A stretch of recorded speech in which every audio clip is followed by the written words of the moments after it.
Hey guys, welcome back to Dip Switch Demos. My name is Jackson and welcome back to another episode of News and Coffee. Isn't it just crazy how 1 month to the next can completely change? I went from having a pretty bad July with my injury and things to having one of the best Augusts ever. It's been an insane month for myself. Probably know I was in Germany for about a week doing 42 Gear Street 2 with a load of other cool YouTubers and at Henning's house and kind of his surrounding studios, and it was intense. It was one of the best weeks of my life, truly it was. It was amazing to meet all those guys, play some really cool gear.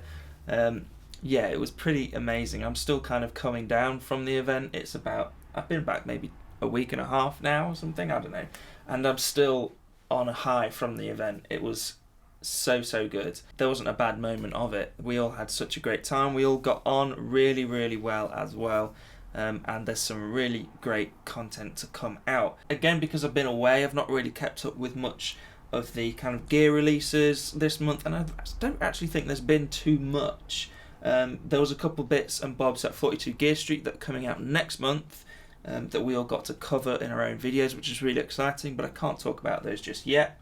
But what I thought I would talk about is kind of my highlights of 42 Gear Street when it comes to gear anyway. So my kind of top 3 favourite pedals, amps and guitars from the event. Some of my favourite pieces of gear there were also the most surprising for myself. So some of the more alien bits of gear for me was actually ended up being my favourite stuff there. So yeah, top 3 pedals, amps and guitars. I've actually put them in an order, so we're going to go literally 3, 2, 1.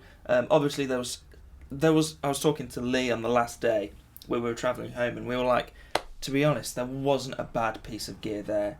It was really such a haven of unreal specimens of guitars, amps and pedals and microphones and software. There was so much going on there. It was such a good vibe. But I could probably narrow it down to 3 things that really stood out to me in each of those categories, as well as some honourable mentions. So let's get started with that. Knowing me, let's start with pedals. And also knowing me, my top 3 pedals there were all fuzz pedals. So yeah, trust me. So my 3 favourites. In third spot, I'm going to say the Beatronics Octahive. This was crazy. Really enjoyed getting to know this pedal. It was actually quite a familiar sound for me. I really love octave fuzz, and I've tried quite a few of them, and it was just a great example of a good octave fuzz pedal. I love that you can crank the input as well as the gain, so my favourite sounds were actually having the gain of the pedal really basically off, but cranking the input to max and then controlling the volume obviously, and it got this almost clavy, synthy ring moddy sound, and I love that. So that's definitely on the list. In second place is from a company that we all know, it's Walrus Audio, but I think this is one of their pedals that kind of went under the radar a little bit. It's the Kangra Fuzz. This is a signature pedal, or at least a collaboration with the Saturday Night Live guitar player who is called Jared Scharf, and it's a really wacky fuzz. I did a video with Carl Golden and John Brown, and John Brown actually described it as the duck fuzz, and it just sounded great. The Walrus stuff was awesome. Again, they had a massive pedal board there with basically all of their pedals, and it was just some of the most inspiring pedals ever. I've not actually spent much time with any Walrus pedal.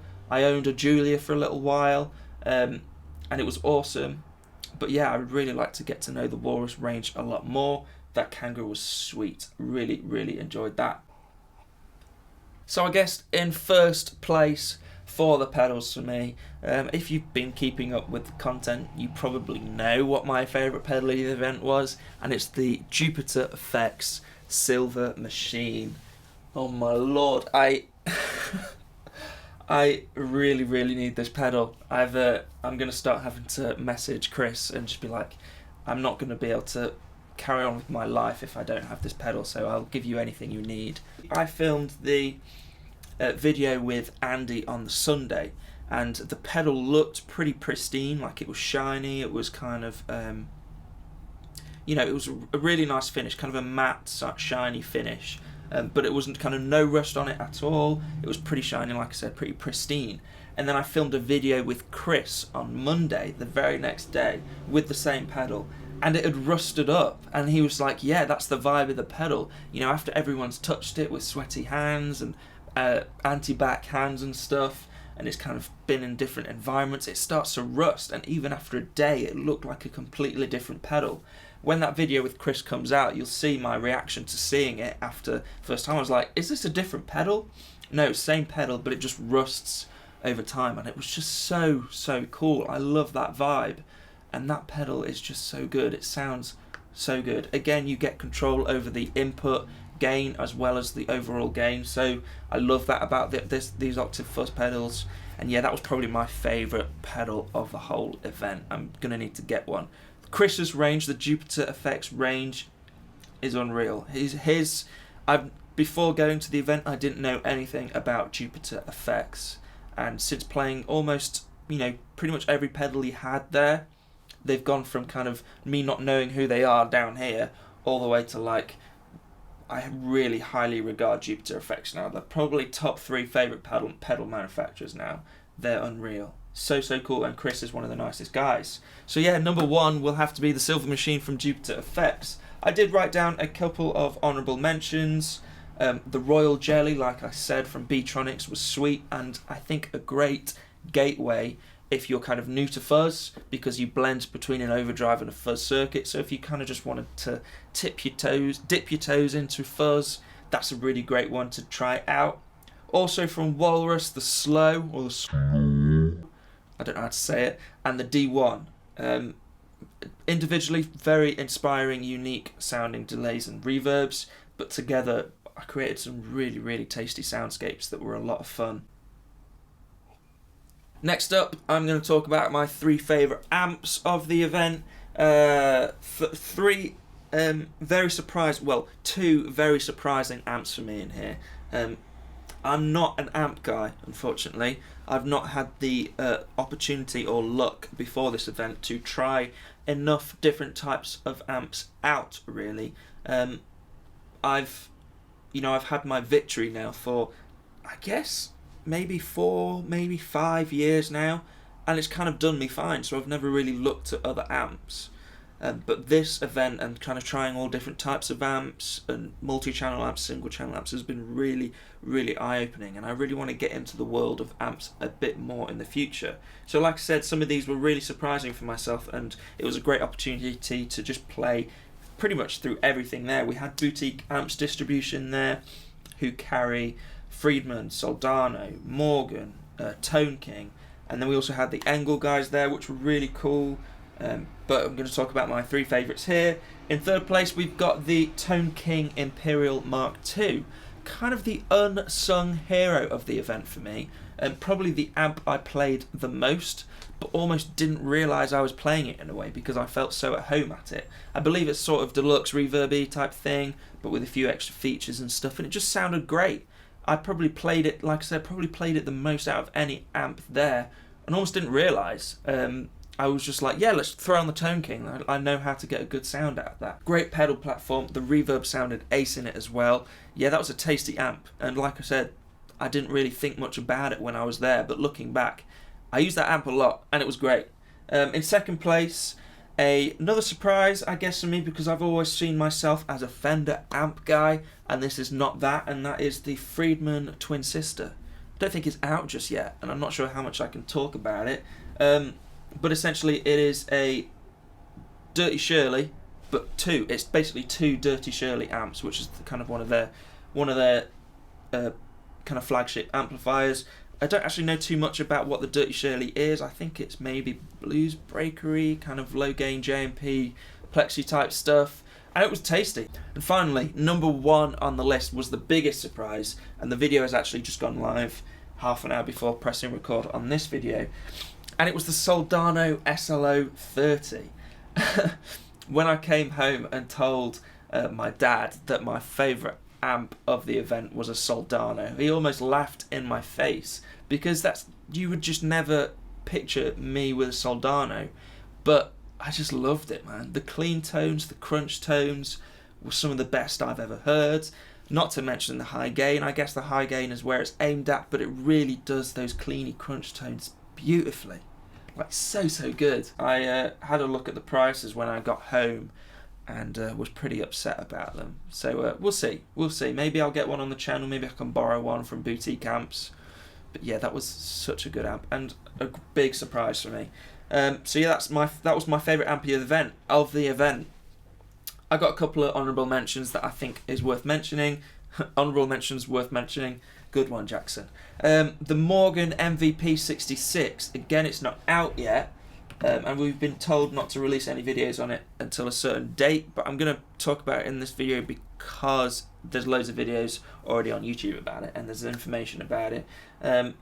It was a really tasty amp, KT66 based Morgan, really tasty, really cool. Me and Lee Fuge did a video on it, two videos on it actually, and it sounded great.